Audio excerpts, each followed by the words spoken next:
Je m'appelle Fanny Djutsop. Je suis chef de projet chez Valeo en recherche et développement de projets automobiles. Un chef de projet, c'est la personne qui est responsable d'être le garant de la qualité, du budget et du planning des projets. Alors aujourd'hui, je travaille sur des projets qu'on appelle intérieur cocoon. Donc c'est des projets qui vont surveiller ce qui se passe dans l'habitacle du véhicule, notamment pour surveiller le conducteur et les passagers. Alors aujourd'hui, je suis chef de projet, mais initialement, j'ai un parcours plutôt scientifique. J'ai fait un bac scientifique, un bac S, je sais pas si ça s'appelle toujours comme ça. J'ai fait un bac S, ensuite une école d'ingénieur et à la fin de mon école d'ingénieur, j'ai fait un stage en entreprise dans l'automobile.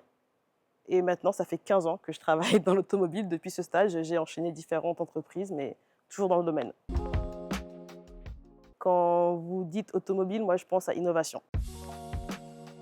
Alors, le super pouvoir d'un chef de projet, c'est de rendre une vision qui semble invraisemblable, incroyable, de la décomposer en sous-projets, sous-sous-projets, sous-tâches qui sont faisables, voire même banales, pour que finalement on arrive au fur et à mesure à accomplir de grandes choses, donc rendre l'invraisemblable semblable. Mon meilleur souvenir, c'est quand j'ai pu observer qu'un sujet sur lequel j'ai travaillé a été présenté au salon de l'automobile. Donc je l'ai vu sur une vraie voiture qui était vendue à des vrais gens, présentée, et c'était moi qui avais travaillé dessus avec des collègues bien sûr, mais c'était assez satisfaisant. C'est un stéréotype qui est de moins en moins vrai, mais s'il y en a un que je déteste, c'est la vision du chef de projet patriarcal. Donc c'est que les hommes qui peuvent gérer des projets. Concept car futuriste. Les deux. Théorie puis terrain.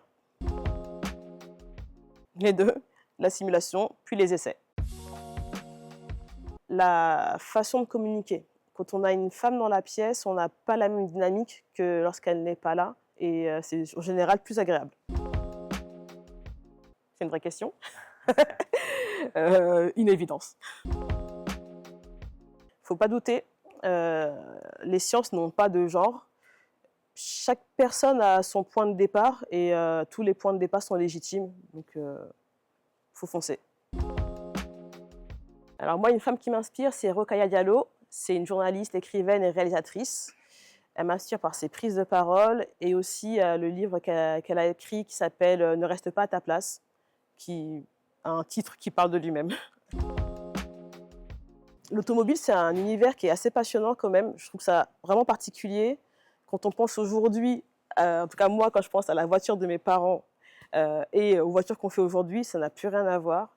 Et pourtant, je pense qu'à l'époque, on se disait déjà, bon, bah voilà, on a une voiture qui roule, il n'y a plus grand-chose à faire. Mais on a énormément évolué, donc l'innovation est sans fin. Et on évolue encore aujourd'hui, il y a énormément de sujets. L'antipollution, le confort dans l'habitacle, la sécurité, l'autonomie des véhicules, etc., etc. On ne s'ennuie pas.